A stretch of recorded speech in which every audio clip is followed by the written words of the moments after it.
Okay, welcome everyone to Drishat Yomiyun. This class, I'll give you a little background about the class. The Talmud finds Esther in the Torah through a play on word in the curses of Sefer Devarim. And I will hide haster astir, my countenance, on that day. Everywhere elsewhere, the Talmud teaches in the name of the Rav, that to be a Jew, one must experience God hiddenness. Why is that, and what does it mean to experience God's hiddenness? And once we experience it, what are we to do? With that, I'll turn this to you, Rabbanit Sarna. Hi everyone, happy almost Purim. Thank you so much for coming out tonight. We often think of Purim as this very lighthearted, fun children's holiday. And what I always used to try and remind people is that Purim is really we do things on Purim that children enjoy, but even those things are scratching at these very deep, in some ways kind of dark, complicated themes. And tonight we're going to be talking about one of them. We're going to be talking about Hastara, which is God's hiddenness. And we'll look at the first kind of earliest sources about that tonight together. But I just want to tell you a little bit of a story by way of beginning of how for 4 years when I was in yeshiva, I read Megillat Esther every year at a women's prison, a maximum security women's prison, which was a very intense thing to do. But there were women there who were from, and they needed someone who would come read Megillat Esther. And for me to spend my Purim day every year for 4 years walking into a prison with nothing except our Megillat Esther, and walking into this place of just extreme kind of hiddenness. The place itself was hidden, even from the road, you wouldn't know that you were walking towards a maximum security prison. And even once you're there, prisons are very hidden from the rest of our society. The women there feel as though they've been forgotten. I remember I came back the second year and they were sort of like, oh my gosh, you remembered us? And I was like, I was here for 2 hours last year. You remember me? And they were like, nobody remembers us. So just these places, this location of extreme sort of hiddenness, forgottenness. And that to me really forefronted this theme of Purim, which is this theme of the hidden face of God. So with Rabbi Silber in part 2 of this, which by the way, just on a technical note, is actually a different Zoom room. So we're gonna, for the purposes of our kind of audio library and the longevity of this year. So I'm gonna end just a few minutes before 8:30, so people who want to go to Rabbi Silber's can log off of this and hop onto there before he starts at 8:30. So we'll be learning with him about really the Hastara in Megillat Esther. So where is God in the Megillah? That's really the question with him. And in this year, we're talking much more broadly about Hastara. We'll look at different perspectives throughout Jewish history, both on kind of the main source about it, which is in Devarim, but then we'll also look at Isaiah, and then we'll look at Talmudic sources, and we'll look at some medieval commentaries on all of that, and then we will also look at some Hasidic sources, 2 Hasidic sources, which we definitely need to get to all before 8:25. So I'm very excited to jump into that. But I think kind of for me, the orienting question here is when we have this curse in the book of Devarim where God says, I will hide my face, what does that curse mean? Right? We have lots of other curses in the Torah, which are very concrete kinds of curses. You will be sold as slaves, you will starve, the land will kick you out. We can kind of all understand what those mean. And then we have this one very theological curse of God will hide God's countenance, God will hide God's face from us. And so what does that mean? And then we'll see in Isaiah, we'll see God almost identifying God's self as a God of hiddenness. We'll see Achen ata kal mistater, which you might know if anyone has any Chabad background. That's as far as I understand, that's the Chabad Parandigan is Achen ata kal mistater, which is this line from Isaiah. And again, what does that mean? So it starts out a curse, and then it comes to be this kind of identifier of God, the way God kind of self-identifies, which is like really, truly very fascinating. And then what does it mean to live in a world where our, one singular God is hidden? And so we're not actually, what I do want to say is there's a lot of Holocaust theology around this question. And that is actually not what we're going to be looking at. Like every single thing that we're going to look at today stops before the Holocaust, just because you can't do kind of both in one shiur. So that's like a whole different set of things would be to do a class on Holocaust. Edie, do you have, I think this was posted somewhere. It was emailed out to people who registered far enough in advance, at least. So hopefully people who have trouble reading along here can still get access to it. Okay, so the Gemara says, and this is the hook to Megillat Esther, the Gemara says in Cholin 139b, you have the series of plays on words.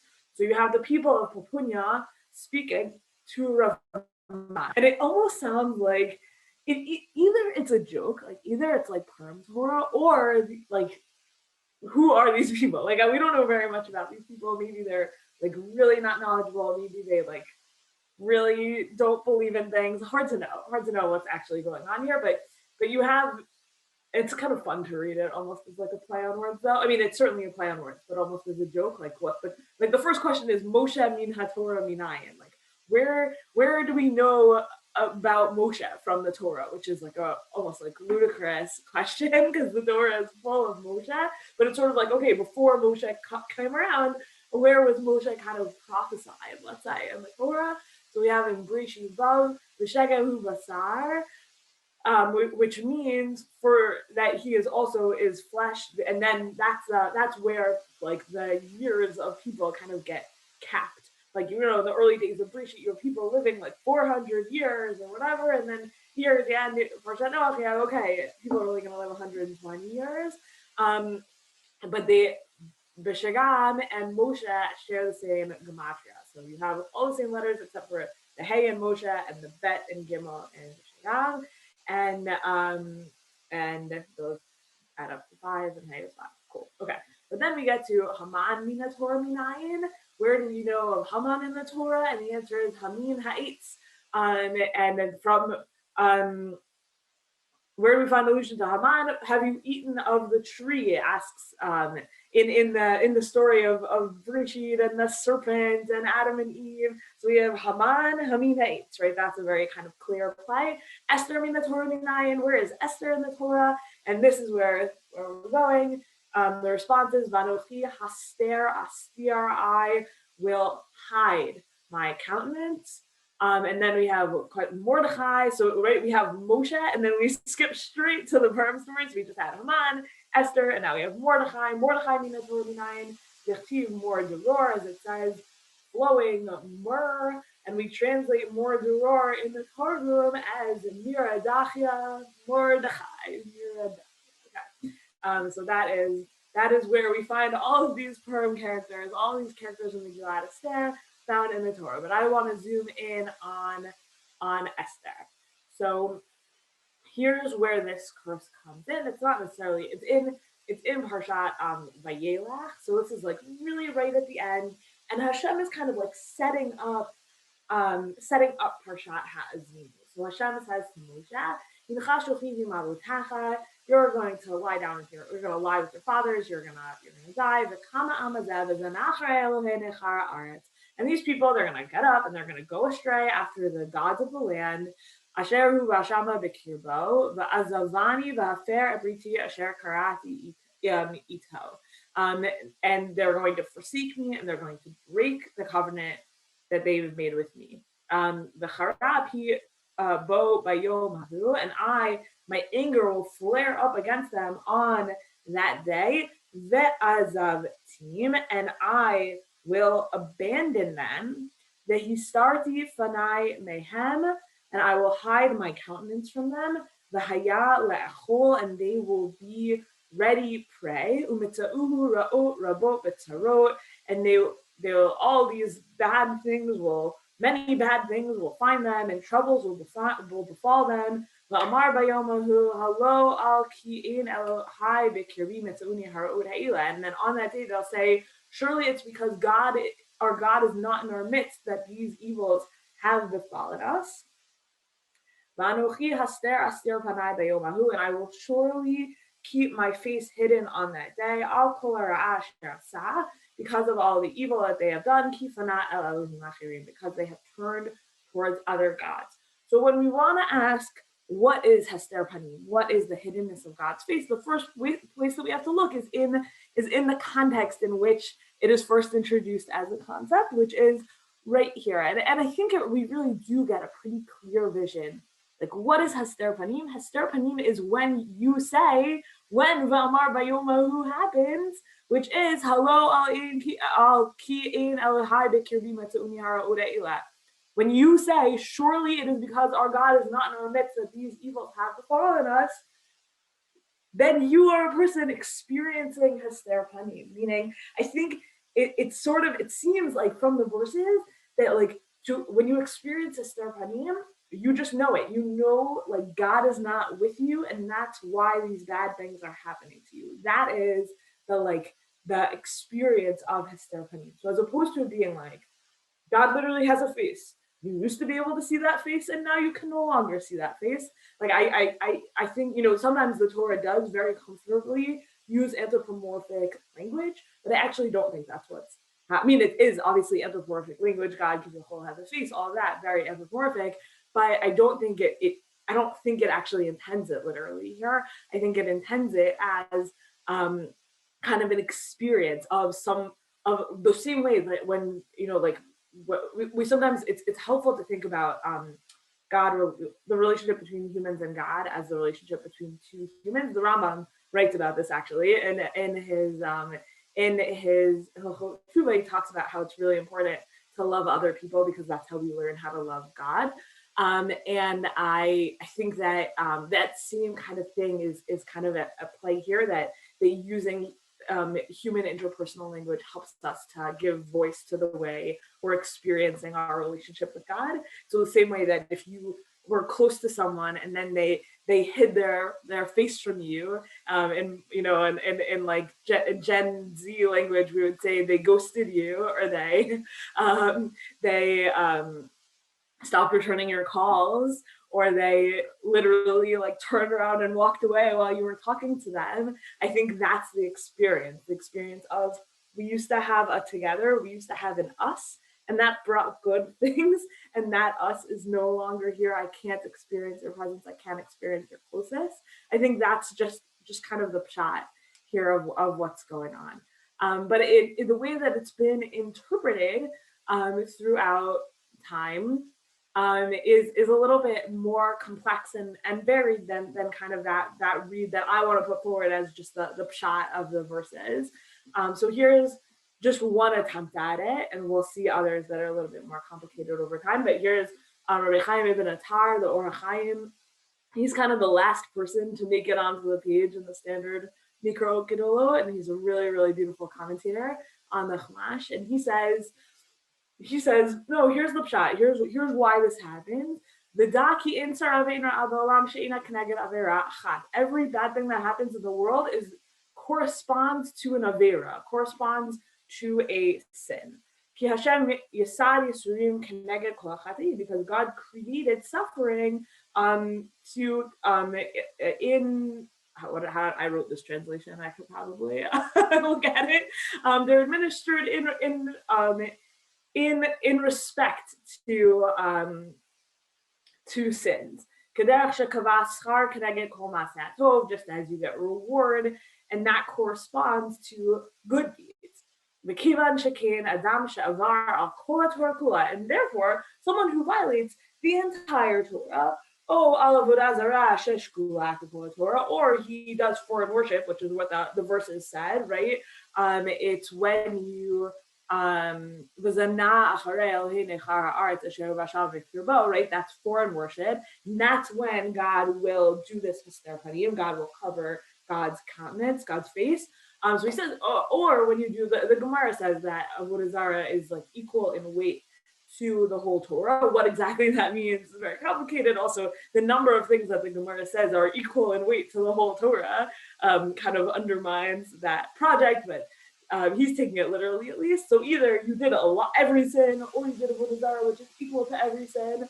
Onashu lavo alav kol ha'onashim sheba olam. So if you violate all the Torah, then you get all of the punishment that is in the whole world.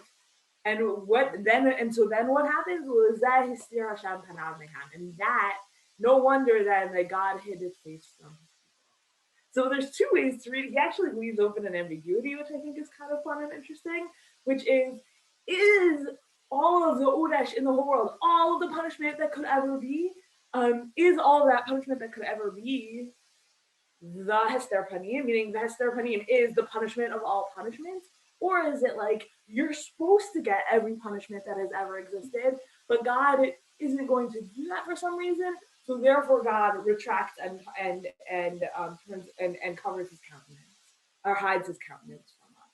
Right? So you see those two options. One is that the hiding countenance is like the biggest possible punishment, and two is that we deserve every kind of when our people as a whole did idolatry or turned away from God, we deserved every punishment that ever was, and in order to not give that to us, God had to like retract his countenance and hide his countenance. So the Or HaChaim, I think, kind of leaves that open, those two different options of what this Hasterapanim is.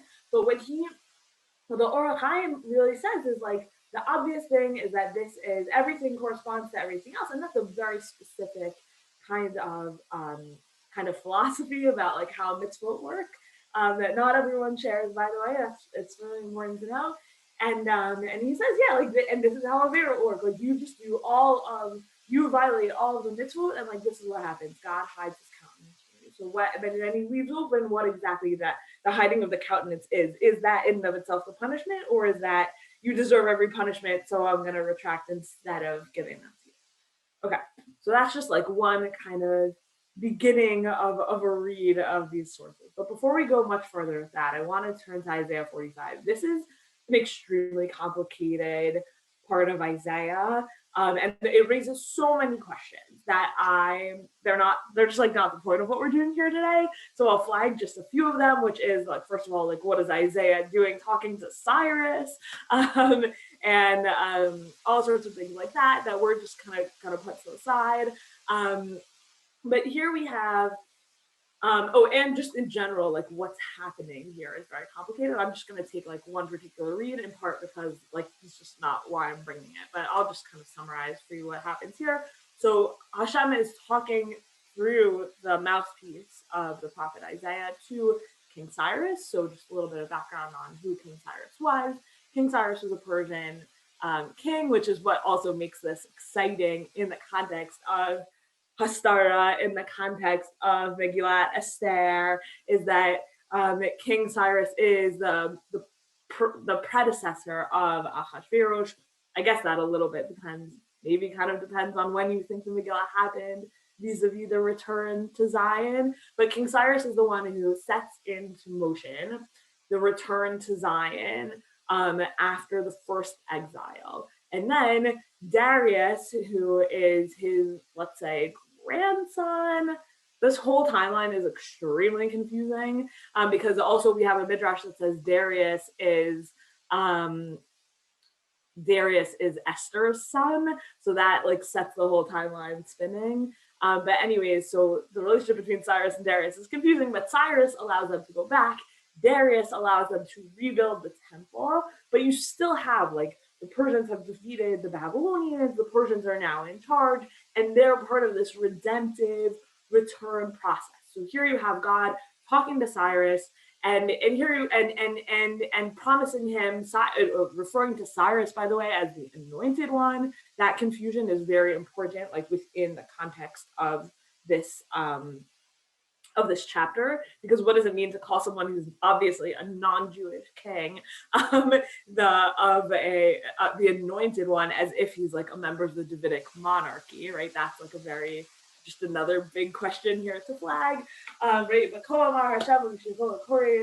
Thus says God to Cyrus, his anointed one, and all this, like God was Mahziki Mino, God held up Cyrus's right hand. God's gonna make it possible for Cyrus to become very, powerful. I'll march before you, I'll level the hills that loom up, I'll shatter the doors with bronze, cut down the iron bars. And why is it? So that it's all so that people will know, Laman Teda Ki Ani Hashem HaKoreh V'Shimcha Elokei Yisrael, so that you will know that it is I, the God of Israel, and I'm doing this all like for my people, for the sake of Manavi Yaakov Israel, for the sake of my servant Jacob, Israel, my chosen one, and I will call you by name. And so that's a part of why is God acting through Cyrus, so that the world will know that God is like the singular kind of God of the world, and so that they'll know.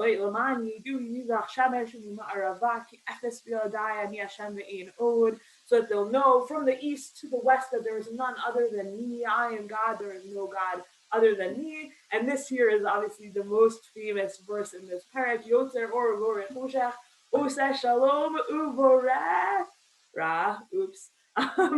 Which, right, when you know this verse from davening, you'll know that it's in davening we say Oseh Shalom Uvoreh Et Hakol, which the rabbis purposefully tweaked it for davening. Gets discussed in Masachet Brachot, but that's where if you've opened this chapter before, it's for this verse probably. But right, so God is kind of introducing himself to King Cyrus and saying, this is the point of your success, King Cyrus, is going to be that the whole world from east to west will know that I am God. Okay. And then he kind of, then you have like a change in topic, which is, it seems like there's some big questions that people would be asking God. And the way, there's a lot of ways to read this, but one way to read it is, what is that question? And the question is like, why are you acting through King Cyrus? Like, where have you been all of this time? And God says, like, stop asking the questions, right? Shame on he who argues with his maker. Hoy Rabba Yitro Cheres ve'Harsia Dama Hayomar Chomer Yitro Matasef La'cha Ein Yadayim Blow. Shall clay say to the potter, what are you doing? Your work has no handles. And similarly, Hoy Omer La'av Matalidu Isha Matachilin. Shame on him who asks his father, what are you begetting? Or a woman, what are you bearing? Right, God just says, like, stop asking me questions about this. I am God. I made everything. I do it right. Okay, then we're here. So Kol Amar Hashem Yagia Mitzrayim Mitzchar Kush Usfaim Hashem Yida Alach Yavoru Chayu Acharach Yelchu V'Zikim Yavoru Ve'Lach Yishtachavu Lach Yithalu Ach B'Cha El Ve'Ein Od Efes Elohim. Egypt's wealth, Nubia's gains, Saba'ites long of limb, those are people who live kind of near Ethiopia, shall pass over you and be yours, pass over and follow in fetters, bow low to you and reverently address you. Only among you is God, there is no other God at all, meaning they're going to look at Cyrus and say, God is with you and there is one God and I'm recognizing him. And they'll come to understand then, here's the point, here's why we're doing all this, they'll then come to understand all of these people who are going to be maybe like rebuilt, or they'll come into contact with Cyrus's army or something like that. Then they're all going to say, right, that the Egyptians and the Nubians and the Saba'ites, they're all going to say, Achen ata kel mistater elokei Yisrael Moshiach. You indeed are a God who concealed himself, O God of Israel, who bring victory. You indeed are a God who concealed himself. So God is saying, here's the point. God is saying to Cyrus, you are going to like have all this military victory. And the point of it is so people will recognize me as God.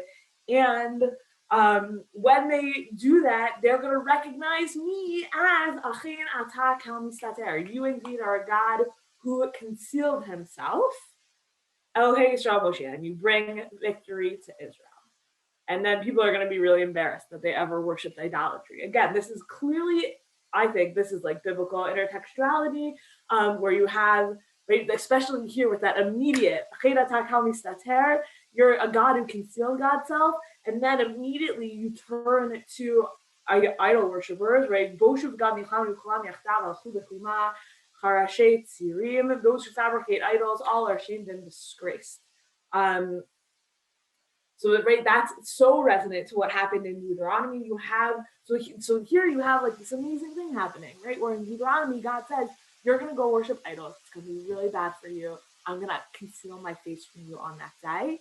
And then here you have on the return, right after, so that happened, right? That let's assume that happened. We have the Exodus. We have that. Sorry, we have the exile. We have now the return. And in the return, how do we recognize God? We recognize God as the God who has concealed himself. And that's at the other end, right? God says, I'm going to kick you out. I'm going to conceal my face. And that ostensibly happened in like the land of this chapter of Isaiah. And now in the return, everyone's going to come to realize, oh, that happened. And God is a God who conceals his face.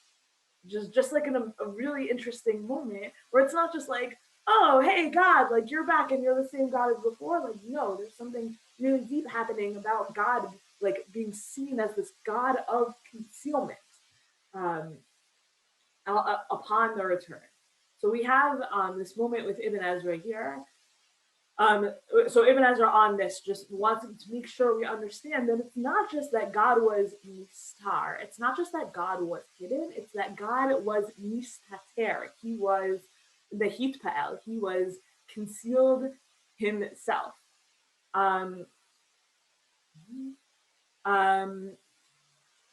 And okay, that's I think the only thing I wanted to bring out from Ibn Ezra is just that. But what's interesting about, or the reason why I brought Ibn Ezra is just because I think there's like the possibility of of Kalnistar versus Kalnistater is very important, and you don't really think about like what alternatives it could have been until now, right? That it could be that God's face was hidden because we put something in between ourselves and God or something like that. And Ibn Ezra comes along here to say, don't think that, don't even imagine that. God did it to himself, which is obviously what the curse in Devarim says, I will hide my own face. And here you have God saying, yes, or God saying, you will recognize me as the God who hides himself. It's very important to say, not that someone else hid me or there's some other power that's capable of doing that. It's God acting that way, kind of on God acting onto himself in that way. This is what Ibn Ezra points out. And here we have the Malbim, who does the same motion that happened internally in Devarim of kind of comparing it to the way people interact with each other. So here's the Malbim's explanation. Therefore, verily we see now that you are a God who conceals himself. You are similar to someone who hides himself from his friends, so that they can't see him. But the person who's hiding can still see his friend.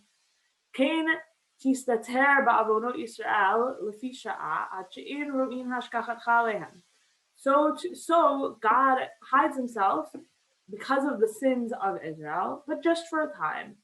And it is such that they cannot see God's oversight of them.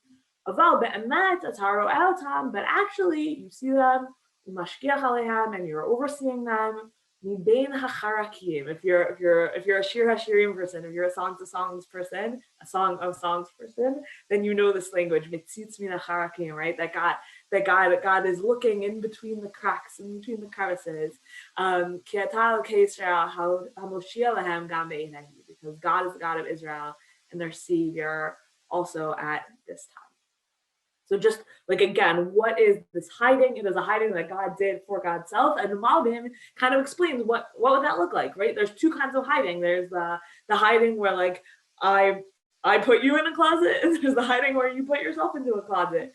And you look out through the crack in the door, or the crack under the door, so you can still see everything that's going on. That's kind of the way that the Malbim is describing it. All right. Okay, so let's move on to some of the like early rabbinic interpretations here. This Gemara in Chagiga is amazing. Like if you remember nothing else that we have learned together tonight, this Gemara and Chagiga is it. Okay, so the Gemara says, right? Those are our verses. From Devarim, my anger will be against them on that day, and I will forsake them, and I will hide my face from them. Amar Bardla Bartavyumi Amarav, Kol she'ino Hasterapanim ino mehem. Anyone who is not subject to the hiding of the face of God is not from them, is not a member of the Jewish people. What an intense thing to say. If you have not experienced the hiding of God's face, you are not from among them. Okay, so the way Rashi interprets this is Rashi says, what is Hasterapanim? And the Koran Sachs people roll it into English here, but they say a person whose prayers are invariably answered. And I didn't bring you the Rashi because we'll get to why they think that's what it is. And similarly, the Rav Bardla Bartavyumi says in the name of Rav, also, Kol she'eno b'v'hayala echol, which is the next verse there, anyone who is not part of, and they shall be devoured, meaning there it seems like by all the, in the Pesukim, it's like by all these terrible things that will happen to you, and you will be set out as prey. Rav says that similarly, if you have not had the experience of like being put out to be devoured, then you're not a member of the Jewish people. So Rashi again here interprets the Gentiles don't steal your money. But I do want to say, like, that's a really intense line. This idea that if you have not had this experience of God's hiddenness, and if you have not experienced these curses of Devarim 31, you're not a member of the Jewish people, which is amazing in a few ways. One, it's like really sad, right? Like couldn't there be a version of the Jewish people where we don't experience this hiddenness in that way? On the other hand, it means that the curse is actually what binds us together. An experience of the curse is actually what makes you an insider, and that the hardship is actually what binds all of the Jews together. So because sometimes we experience suffering and we experience pain, and it's so lonely, and we feel like I must be the only person who's struggling like this. And here we're saying, here you have this vision of suffering that's like, no, actually, like the suffering is kind of like mandatory. You have to suffer in order to become part of the collective, because that's what it is. That's what it is to be a Jew in the diaspora, in the Jew in a world of Hasterapanim, in a world where these curses are live. Otherwise, we would be in Israel in the Messianic times. Then you have to have this experience. That's what it means. But I think it's just a really, really like intense read by Rob. We're going to finish this Gemara, and then I haven't been keeping an eye on the chat. It's hard to do that when you're sharing your screen, but then I'll open the chat after this. Okay, so then the rabbis say, this is where Rashi gets it, this next part. Amru le Rabbanan le Rava. So the rabbis said to Rava, Mar lo behasterapanim ete, v'lo b'vayala cholite. So they say to Rava, hold on, your prayers are heard, and the Gentiles don't seem to take your stuff. So are you a member of us? Like, your life seems like it's too good. Like, you're not part of this project. Amar lahu, mi datim kama v'shadrina v'tzina v'shvor malka. And he says then, you guys don't know how much I bribed the Shvor Malka is the Persian king Shapur at the time of Rava, and Rava is like best buddies with his mom, Esther, for people who are kind of like holding in that set of Talmudic stories. He says, you don't know, I send them loads of bribes. But even then, the rabbis put their eyes on him. They, this is kind of the like, it's like an ayin hara kind of thing, but even with like kind of almost magical capabilities. And so because the rabbis like set their eyes on him, maybe with like jealousy or maybe with whatever, a certain kind of curse or something, they the messengers from the house of King Shapur sent him and they imprisoned him. Amar Hainu Ditana Rabbi Shimon ben Gamliel Kol Makom Shenenu Chachamim Einehem O Mita O Oni. So Rava here says, this is what or Rabbi Shimon ben Gamliel said. Any time where the rabbis kind of set their eyes on someone, that person either dies or becomes poor. Okay, so that's the end of that little story, but just like that's how we get to this idea that that Hasterapanim is your prayers aren't answered, and Vayalechol is that the non-Jews take your money is from. I think that's how Rashi gets there, at least from that little story.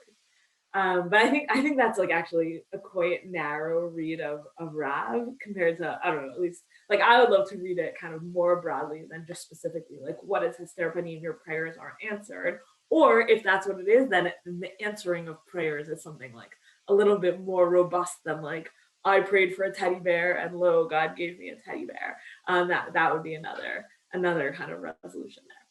Okay, so just another read that's brought here in the Gemara in Chagiga. So it brings our verse, Amar Rava, Amar HaKadosh Baruch Hu. Rava says, God says, Af al pisha starti panai mehem, even though I have hidden my face from them, b'chalom adaber bo, I will still appear to them in a dream. This language of b'chalom adaber bo comes from the parts of Midbar that talk about prophecy. So you can have a world of Hasterapanim and still have prophecy, which is really makes a lot of sense once you understand that like Ezekiel is having his prophecy from the Golah. Like you have to be able to explain both Hasterapanim and Ezekiel at the same time. So I think that's really where Rava is coming from, where you can have God's face be hidden and we're in exile, and still you have a prophet Ezekiel seeing like the Merkava and all of that, like really intense stuff. So Rava has to make sense of it. So he says, yes, like there's still prophecy even though my face is hidden. But Rav Yosef said, Rav Yosef, I don't know whether Rav Yosef and Rava could well have been in conversation with each other and could have been disagreeing with each other, but not necessarily. So here we have Rav Yosef saying, Yado nituya alin. No, that's or in addition or no, what it means is that God's hand is outstretched, guarding over us. As it says, V'tzal yadai chesiticha. I have covered you in the shadow of my hand. And that version to me is, especially because we live in an exile in which we do not have prophecy, that version by Rav Yosef to me is like a very, very personally like meaningful and powerful read of what can be true even with Hastara, that you can have Hasterapanim and still have a hand stretched out guarding over us. Okay, so here's Sforno on Devarim. And this is going to set us off into like a slightly different but still related understanding. So far we've seen, I forget what that Shylock quote was, but it put it so well, right? Like suffering is how you know you're in. We've seen God self-identify as like, I am the God who hides God's self. I am Kalmistater. We have seen the hand, we've seen prophecy. Okay, those are all different kind of descriptions of like what it means to live with a God who describes God's self as Kalmistater, as a hidden God. So here's Sforno. Sforno says, I will hide my face from them. It's not what they thought when they said, I'm not with you.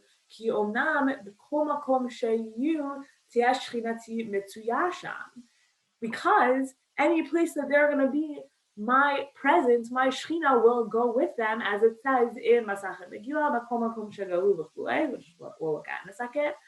Aval astir panai mehatzma. I'm with them wherever they go, but my face is hidden from saving them. So I'm with them, but I don't save them. Okay, here's the Gemara in Masachet Megillah.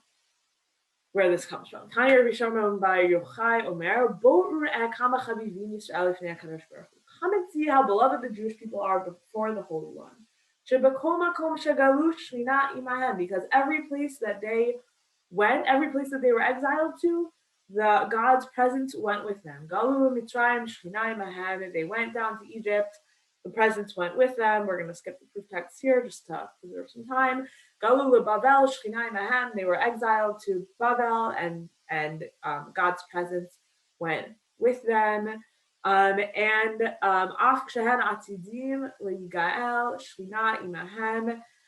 even in the future, when in any future time, when they, and even though in the future they will be redeemed, the Shekhinah still goes with them, because it says,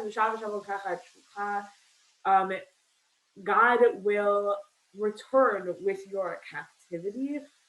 It doesn't say he will bring back. Ella v'shav, rather he will return. Teaches us that God will return with us from wherever we are exiled, which means that God was there wherever we were exiled to. So what the Sforno is doing with this, meaning this Gemara doesn't actually say anything about Hasterapanim, that's not the point. The point is that God goes with us wherever we are exiled to, and then returns with us and takes as evidence from a little bit before where our kind of location is in Devarim, where God promises that God will come back. It's not that God will bring us back, but that God self will come back, which shows that God was there with us, and therefore is coming back. And the Sforno says that is the Sforno's idea of Hasterapanim, which is God is there, but just covered. And that's also what Sforno, the question that Sforno and everyone else here is asking, right? Is, was it like, meaning it could just be that God's not there. You could just not have God there. What does it mean that God is there but hidden? And that's what a lot of these are coming to answer, where God is there, you just can't see him. God is there, you just doesn't save immediately from your current. So that was all. We're gonna jump forward a bunch of hundreds of years now, even from the Sforno. We're now gonna jump forward to Likutei Moharan, who's gonna take hastara in a very different way. So until now we said Shver zu sein Yid, meaning that's been the hastara until now, of like, people steal things from us, or we're oppressed and God doesn't save us, which I think we can all say, like, yes, those are certainly part of our, those are certainly part of the Jewish experience. But the Likutei Moharan, I think, is going to take this, is going to take this in a different direction. And connected to Likutei Moharan, I think, is that hand hovering over us. At least the way I like to understand the hand that hovers over us. Okay. So Likutei Moharan says as follows. So one thing that's important to know about Rabbi Nachman of Breslev is he lived a short and painful life full of suffering, and he's like a Rebbe who really understood suffering, and who really understood how in suffering you can just feel like so in the hole and so far away from God, and here he's really talking about depression. I'll just say it. When Rabbi Nachman is talking about hastara, he's talking about depression, and like not just kind of national suffering or oppression by the other, but even this sort of internal, like deep sadness and oppression and feeling of hiddenness. So here's, are we gonna read this whole thing? All right, we'll start it. I definitely want to make sure we see the Kedushas Levi before we finish, so we'll do like, I don't know, 6 or 7 minutes of Likutei Moharan, and then some Kedushas Levi, and then we'll go. Okay, so here's Likutei Moharan. There's 2 levels of concealment. When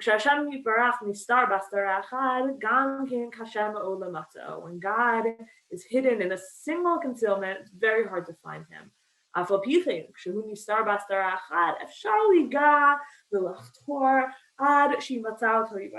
God is hidden in just one level of hiddenness, you can work really hard and then you can find him. Because in the first level of hastara, the first level of concealment, you know that God is concealed from you. And therefore, right, you know that God is concealed from you, so you can just work to like take down the concealment naturally. When you have the second level of concealment within a concealment, such that that first concealment, that concealment is also concealed. Which that means you don't even know that God is there but concealed from you. You don't even know what that concealment is there. You don't even know God is there. That's the hastara shabbatol hastara.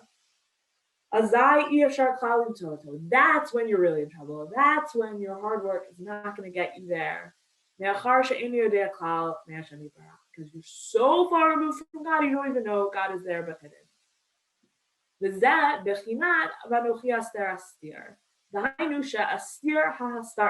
is what it means when it says, I will astir, I will thoroughly hide. That's the hastara within the hastara. That's the concealment within the concealment. Where you don't even know that God is hidden. Right? Okay, repetitive here a little bit. Highlighted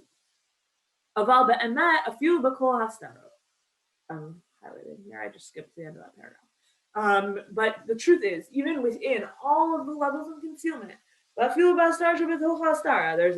there's a tune that's almost this, and the words aren't exactly what we have of Rabbi Nachman. But even in the hiddenness that's within the hiddenness, bevadai gam melubash Hashem Yisbarach. Even within there, God is enclosed there as well.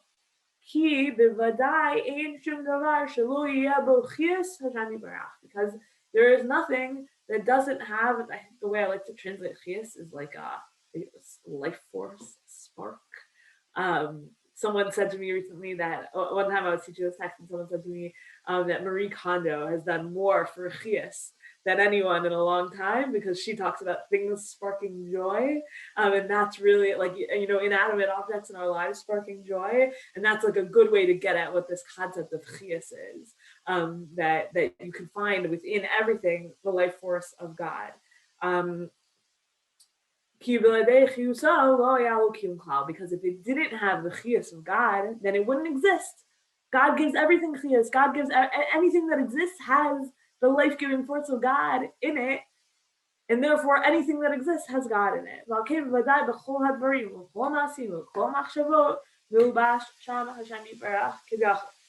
Therefore, in anything, in all actions and all thoughts, God is concealed within it. And even if you violate a commandment, you sin, and that's against the will of God. With that, it still exists. You did a sin, but the sin still exists, and therefore you can find God in that too, because that, in order for it to exist, it must have the chias of God in it. Even though God is hidden and contracted there. Right?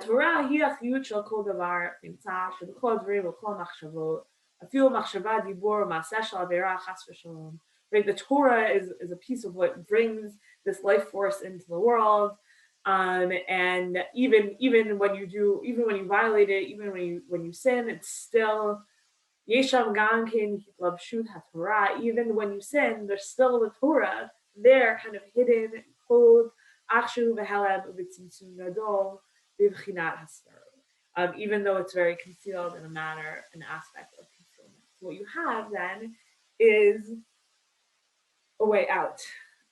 What you have is concealment, and Anochi astir is actually the concealment within the concealment, where you can't even tell that there's concealment. You can't even tell that God is there. But just like the search for the hand or finding God in a dream, you have this opportunity or the recognition that God is with us, even though God maybe doesn't intervene wherever we are in our diasporas, God has come with us there. Everything that exists gives us, in the eyes of Rabbi Nachman, an opportunity to see God, because the fact that it exists teaches us that there is a God that made it exist, and that's an opening to find God, an opening to find Torah. So for Rabbi Nachman, that's then a way out of pit. because within the pit of your depression, of the sadness, of the hiddenness, of the estrangement, there's still something. Even the beginnings of a recognition of I'm sad, I'm estranged, I'm hurting. There's still something there, and that in and of itself, that speaking those words gives you then the ability to say, how do I know I'm sad? I got that ability from God, or something like that. And then now all of a sudden, you only have one level of concealment because you know that there even is a God. You just know that you can't find God, and that's now you kind of overcome at least one level of hastara. So there's always a rope ladder. Says Rabbanit. Okay, I'm gonna move on to the Kedushas Levi, the Verditcher. We just it's a little bit later and it's a little bit more beautiful than Rabbanit, and then we'll tie it all together. So the Verditcher says, in the name of the Baal Shem Tov, on this verse, he leads us onwards eternally. It is a parable of a parent. Oh, I should mention, I learned this Kedushas Levi from a teacher who's often at Drisha, Rabbi Dr. Ariel Mays. He says it's a parable for an Av, our father is teaching a small child to walk. And when the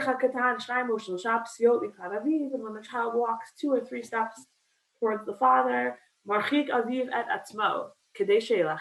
father then takes a few steps further back so the child will keep walking.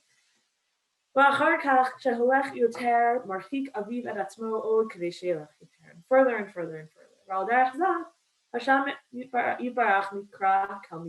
And this is how it comes to be that God calls himself the God of concealment.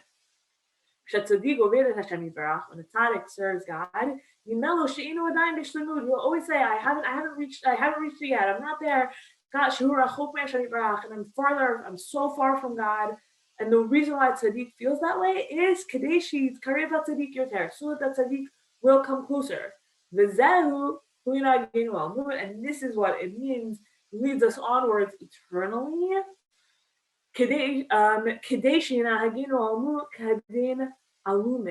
God will lead us onwards, not eternally, not alumot, but alume, like a child. So that he'll draw nearer every time. So I just want to wrap up in 2 minutes and just kind of tell you where we've come. So we started with the Talmud almost playfully connecting Esther to this curse of astir. And what we know is that Esther and the Megillah is this like book of, it takes place outside of Israel. It is this book of Galut. It is this book of the Jewish condition outside of the land of Israel under foreign rule. And the Talmud playfully connects it to the curses in Devarim, which say, you will serve other gods, and I will exile you, and I will conceal my face from you. And so then what we and that as then this theme in the Megillah of concealment, right? And that's what we'll be talking about more with Rabbi Silver right after this. But what is concealment, and what does it mean to have God is there, but God is concealed? How do we conceptualize that? So maybe that is God follows us, but he doesn't intervene. That's the sore-nosed read of the Gemara and Megillah. Maybe it's that God, we can't see God, but there's some kind of shading happening over us. God's hand is outstretched, almost like covering us, but also reaching out towards us potentially. God can still appear to us in dreams. We can still have this like prophetic closeness with God potentially, and the experience of God's distance and God's face being covered from us. That has actually become almost constitutive, especially in the Galut, of like what it means to be a Jew. And I think that's where almost like Rabbi Nachman really like drills into that of, okay, like what does it mean to have that experience? So in the story in the Gemara, you have Rava just saying, Shver zu sein, yeah, it's really hard to be a Jew. And Rabbi Nachman says, it's actually more than that. Like it actually means this like deep feeling of distance from God and of almost like nihilism, so much distance from God that I don't even know that I'm feeling distance from God because I don't even know from God anymore. And then this charge of work of I have to like dig myself out of that by training myself to find God in this hidden way through God's chiyas. That even in the most hidden ways, even when it's full of sin and suffering, there's still this life force. The existence itself can teach us about God, and we have to learn how to find God in that hidden existence, that chiyas all around us. And then there's some words of comfort from the Rabbanit, who says, yes, and the reason why God is far away is not because God is so far away, it's because every time we come closer to God, God takes a little step further. God is b'shita, hidden from us, but he's also not that far, and he's pushing us towards growth. And I just want to end with a little, with just a word of bracha from Psalm 91, Yoshi v'siter alayon b'tzel shadai donan. You who dwell in the hiddenness of Most High and abide in the protection of God. I say the Lord, my refuge and my stronghold, my God in whom I trust, that he will save you from the fowler's trap and from the destructive plague. So may we all find God in the hiddenness, this parim, in the same way that God appears through the Megillah without being explicit. Do the work of finding God through the chiyas, through the life force, in the little bits here and there, whatever we can find in our own homes, in these hard, sad, difficult times. And may God, please someday very, very soon, come out of the Sefer Elyon and save us from the destructive plague. With that, and I'll give everyone, I'm happy to stick around here for another 2 minutes, and then but people can also feel free to log off and to head over to Rabbi Silver's sharing. All right, it seems like we're good. All right. Thank you so much for coming, everyone. Thank you, Rabbanit Sarna, Absolutely. and thank you everyone who joined us today here on Zoom and Drisha Live and on Facebook. I hope you join our next class that starts right now in 1 minute with Rabbi David Silver on searching for God in Megillat Esther. And we have many more classes happening right now. You can go on our website, www.drisha.org/classes to find more classes. And I hope to see you soon.